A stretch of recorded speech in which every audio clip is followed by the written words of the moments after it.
Good morning. Good morning. Hello. Um, Good morning. what have... Is it your turn? I think it's your turn. Sure, I can read. What have you noticed? I just noticed that you missed a spot when you were shaving your head, like literally before you pressed play. Oh. I have noticed that the grass turned green in like 10 seconds. So quickly. And then I noticed one of my highlights was that I can drive at any time and there's no rush hour. Rush hour does not exist. You love that. You hate rush hour. I just live. Don't diminish. I live Do not diminish. I live a lifestyle. Do not. That does not incorporate traffic. That's true. There's nothing wrong with that. There's nothing wrong with incorporating that kind of lifestyle. We need more people to incorporate a lifestyle, and that doesn't. I think rush hour. I think we're moving towards it. And then hashtag COVID life. All right, let's get it, Mrs. Ruby. Oh, we did a little contest yesterday. Was it yesterday? Saturday, and we'll do the draw on Monday. So if you go to Saturday's morning meditation and make a comment, like, share, those kind of things, I'll put you in a draw for Monday, and we'll have a little t-shirt draw, hat, or kombucha. Does it have to be a little t-shirt, or what if they need a big t-shirt? Will we give them a big t-shirt? I have a big t-shirt. Okay. Yes. These are Any our size of t-shirt. You can buy them on or our shop. hat, and I will send that to you. All right. What day is it? Did What you post date? the link for our shop No. where they can buy shirts? No, that's not why we're doing this. No. No, We're just have trying. those up there for kicks and giggles. We're just trying to get through a day ourselves. That's really what we're trying to do. What are we at? It's May. been a good start. Today is May 4th. I think it's May 3rd. Well, if it was Groundhog Day, but yesterday was May 3rd. No. Oh, you're right. Oh, no. There's a popcorn. You're emoji. right. May 3rd? I'm just gonna say it's May 3rd, and Okay, let's that's continue reading. There's no digs. There's no I told No, you that's so. fine.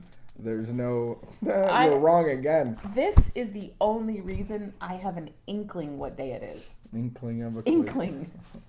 Freedom from self-seeking. You should drink. But anyway. Please free my thinking of What are we? self-will. What? Ooh. Freedom from self-seeking. Man, we were just talking about this. Did you just rein in your ADD so Yeah, that yeah. you could focus on the... Self-seeking. We were talking about this earlier this morning, and before coffee, unfortunately. And I have noticed that my physical condition has not been being taken care of, which affects emotional and spiritual. And anyway, self-seeking. I'm excited about what this is going to say. Give her. Please free my thinking of self-will, self-seeking, dishonesty, and wrong motives. Paraphrased from Alcoholics Anonymous. There is a difference between owning our power to take care of ourselves as part of God's will for our life and self-will. There is a difference between self-care and self-seeking. And our behaviors are not as much subject to criticism as are the motives underlying them.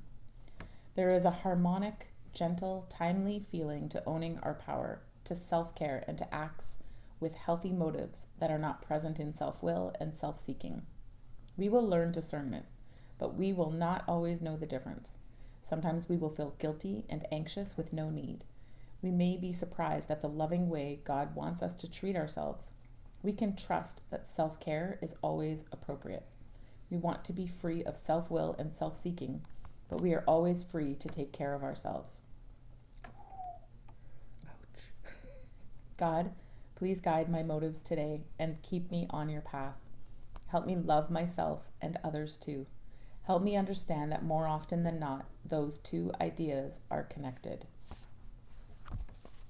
Yeah, that's good. It rings. It's resonating. It's resonating like right here. I have a deadly disease, and there's parts of the disease that all work together, and I have to take care of all of those parts. So I have a physical allergy. That means I have a response in my body that is abnormal. When I put alcohol into my body, it produces a craving for more. I also have a mental obsession that says that I can do this normally. I can drink like you. The results will be different. I have a mental obsession that causes anxiety in me because when my mental obsession knows that if it can produce enough anxiety in me to get to this level, then I am more apt to grab a drink because I need relief and ease and comfort.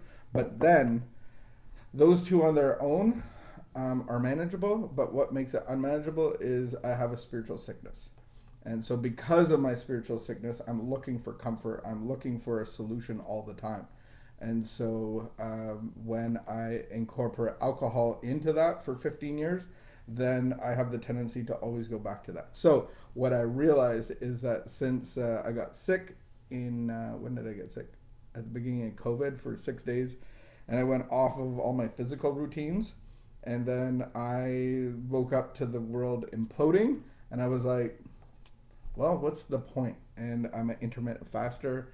I incorporate some exercise and some no sugar routines into my body, and that went all out the window. And so some might say I have COVID-15, gained 15 pounds. And what I realized is that my physical well-being will affect my spiritual and emotional well-being. And so I can't afford that to keep going on. So Monday is my recommitment to my physical activity. Me and the chair of the board were going over the budget yesterday, and he saw that there was like a line that said $1,100 for physical well-being. And he's like, do you use that? I was like, ow. Not today. But the thought's there. And the thought leads to action. Yeah. Good stuff. Yeah. What I like about the self-care, about not self-seeking or self-willed, but self-care is good. How do you relate to that? I do. I think, I think I talked about that a few days ago when I talked about like showering. I needed to get up and shower and do the things that I needed to do, and I think that some days self-care is doing my hair. Do you find that the codependent would struggle with self-care as the recovery process? Self-care produces guilt or anxiety because you're used to caring and worrying about the other person? Yeah, I guess so. But I don't think that that's, I mean, I don't think that that's what I'm dealing with. Or is that like kind of around the board? Because I can be like that too. It's like self-will and self-centeredness is like we do things obsessively. We go to the gym and we want to look a certain way and we're so self-focused. So I think there's a balance between self-focused and self-care. And I think that applies to all of us. What's my motive of going to the gym? What's my motive of eating a certain way? What are my motives? Yeah. And so it has to be self-care and not self-will, self-seeking. Good stuff.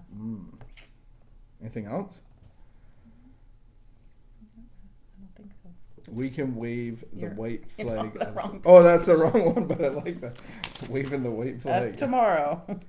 All right. Have a great Sunday afternoon. Get some vitamin. What do you get outside? Vitamin D. Vitamin D outside. It's beautifully and sunny. And we'll see some of you at 4 p.m. for our Sunday service.